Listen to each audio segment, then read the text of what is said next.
आधी रात का समय था। पूरा जंगल चांदनी में डूबा हुआ था। सब कुछ शांत था, इतना शांत कि अपनी सांसों की आवाज भी सुनाई दे रही थी। तभी अचानक टप टप टप किसी भारी चीज के कदमों की आवाज जंगल में गूंज उठी। शेर राजा चौकन्ना हो गया। बंदर जल्दी से पेड़ पर चढ़ गया। हाथी ने अपनी सूंड ऊपर उठा ली। लोमड़ी की आंखें सिकुड़ गईं और गधा डर के मारे वहीं खड़ा रह गया। आवाज फिर आई, इस बार और पास से। सुबह होते ही सभी उस जगह पहुंचे। जमीन पर बहुत बड़े पैरों के निशान बने हुए थे, इतने बड़े कि हाथी के भी नहीं हो सकते थे। शेर ने धीरे से कहा, हमारे जंगल का जानवर नहीं है। बंदर अब बिल्कुल चुप था। गधा धीरे से बोला कि मुझे पहले ही कुछ अजीब लगा था, लेकिन सच ये था कि सबके दिल में डर बैठ चुका था। उस रात के बाद अजीब घटनाएं होने लगी।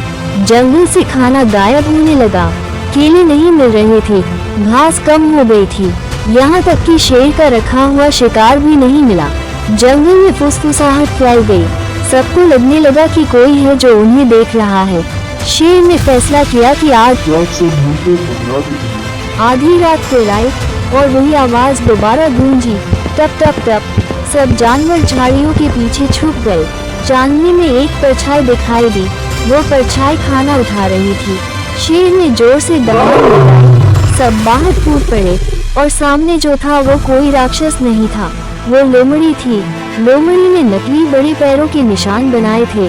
डर फैलाकर वो सबका खाना चुरा रही थी।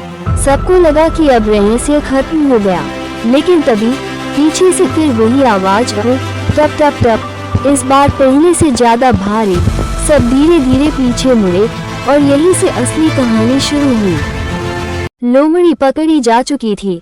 सबको लगा था अब जंगल सुरक्षित है, लेकिन उसी रात फिर वही आवाज आई, टप टप टप। इस बार आवाज और भारी थी।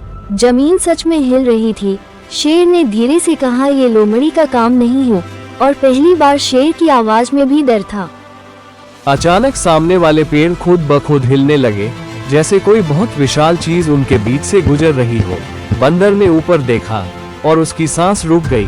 पेड़ों के बीच एक बहुत बड़ा काला साया दिखाई दिया, इतना बड़ा कि हाथी भी छोटा लगे। इस बार हाथी आगे बढ़ा। उसने कहा, कुछ नहीं, बस एक कदम आगे रखा। धड़ाम। जैसे ही वो आगे बढ़ा, जमीन के अंदर से अजीब सी गूंज आई। साया अचानक रुक गया। पूरा जंगल सन हो गया। तभी तेज हवा चली और अचानक साया टूट गया। असल में जंगल के कोने में एक पुराना टूटा हुआ लकड़ी का टॉवर था।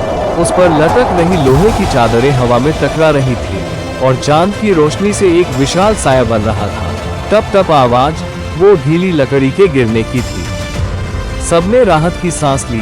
बंदर हंस पड़ा। गधा बोला, मैं तो पहले से जानता था, बस टेस्ट ले रहा था।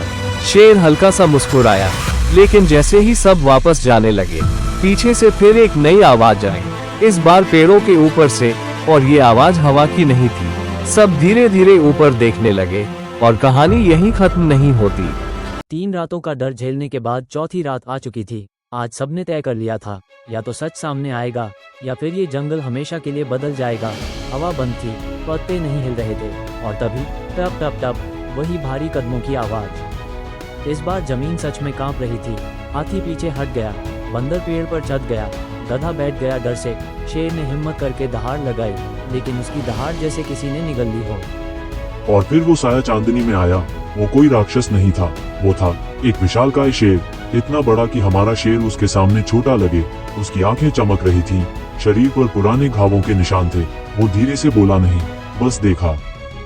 वो इस जंगल का पहला राजा था, सालों पहले, जिसे सबने बुला दिया था, लेकिन वो गया नहीं था। वो जंगल के सबसे गहरे हिस्से में रहता था और जब उसे लगा कि जंगल में डर फैल गया है, वो वापस आया।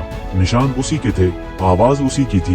वो किसी को मारने नहीं आया था, वो देखने आया था कि नया राजा काबिल है या नहीं। कुछ देर तक दोनों शेर एक दूसरे को देखते रहे। फिर विशाल शेर ने धीरे से सिर हिलाया, जैसे कह रहा हो, अब ये जंगल सुरक्षित है। और वो मुड़ा और अंधेरे में गुम हो गया। सुबह हुई, न कोई साया था, न कोई डर, बस जमीन पर बड़े बड़े पैरों के निशान थे और शेर राजा अब पहले से ज्यादा मजबूत खड़ा था। वीडियो पसंद आए हो तो लाइक एंड सब्सक्राइब के।